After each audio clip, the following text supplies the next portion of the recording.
Жолы болғыш адам. Біздің үнемі қыңқылдай беретін түрімізден әбден шаршаған кәрі профессор әңгімесін бастады. Анамның құрсағына түскеннен бастап жолым болмады. Кафедрадан шығып, бірінші қатардағы партаға жайғасты да сөзін қайталады. Анамның құрсағына түскеннен бастап жолым болмады. Бастан кешкен оқиғамды айтып берейін бе? Әрине. Деп біз құлағымызды түрдік. Іштей оны аяуға дайын едік. Ол әңгімесін бастады. Әкем жүк тасушы болып, тұрақсыз, қаңғыбас адам екен. Менің анамның жүкті екенін білгенде қорқып қашып кетіпті. Ол кәмелетке толмаған, түнгі өмірге бейім мулат қыздың аяғы ауыр екенін естіген бойда ізім-ғайым жоқ болады. Найзағайдай зуылдап, бір белгіде қалдырмай жоғалып кеткен.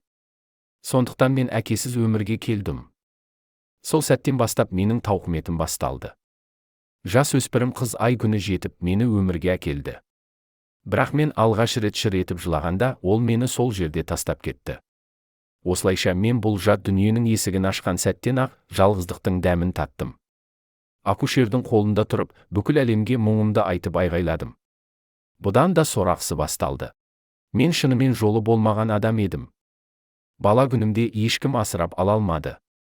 Әлсіз, аурушаң бала болдым. Оның үстіне мен мулат қыздан туғандықтан асырап алу мүмкіндігім аз еді. Сондықтан мені бірден сәбилер үйінен балалар үйіне жіберді. Бұл жолсыздығымның басы ғана еді. Балалар үйі түрлі ұлт өкілдеріне арналған екен.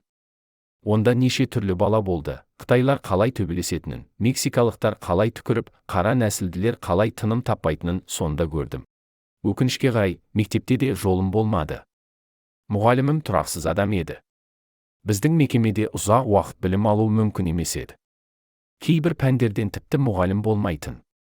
Сондықтан мен мектепті де аяқтай алмадым. Өкінішті. Ол үнсіз қалды. Еденге қадалып, біраз уақыт тыныш отырды. Сосын басын көтеріп, бізге қарады. Біз бәріміз оның аянышты хикаясының немен аяқталатынын тағатсыздана күтіп отырдық. Сол кезде ғана біз оның бұл әңгімені не үшін айтып отырғанына мән бермегенімізді түсіндік. Бір сәт бұрын ғана біз маркетинг туралы дауласып жатқан едік. Осы оқиғамды айтып отырып, шаршадым деді ол кенеттен. Бірақ бұл менің өмірім емес. Өзімдікін айтайын ба? Залда терең тыныштық орнады. Біз бәріміз аң-таң болдық. Бағанадан бері тыңдағанымыз не болды? Ол бізге нені айтты? Оның үстіне, мұнда отырғандардың жартысы ағылшын тілін толық түсінбейтін. Менің шынайы өмірім мынандай, деді ол күлімдеп. Мен өте жолы болғыш адаммын. Анам жүкті болған сәттен бастап менің жолым болды. Бұл жаңалықты естіген әкем бірден ғайып болды.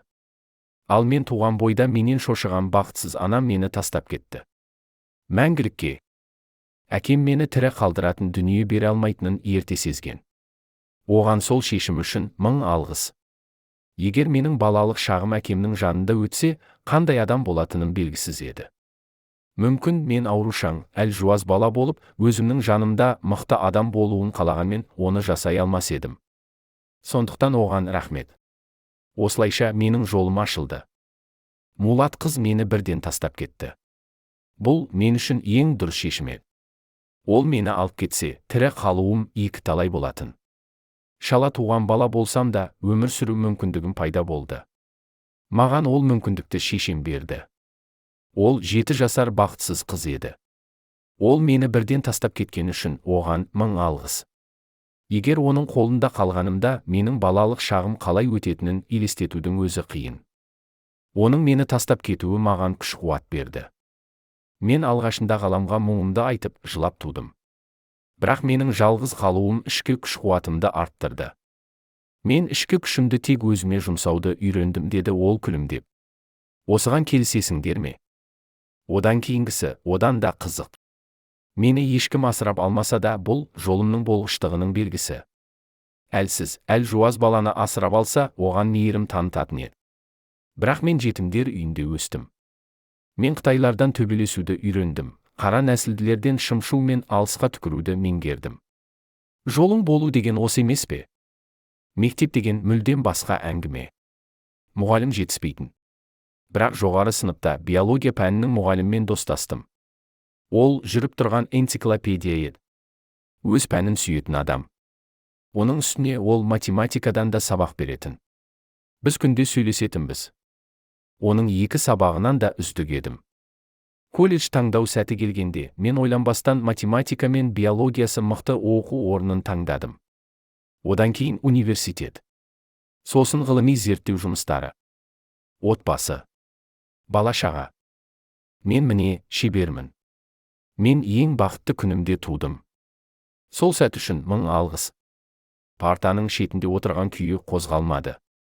Біз оның айтқандарын електен өткізіп жаттық. Міне сендерге бір өмірге арналған 2 хикая, 2 көзқарас деді ол. Қайсысы ұнады? Сіз өміріңізді өзгерткіңіз келеді ме? Осы видеоға лайк басып достарыңызға таратуды ұмытпаңыз.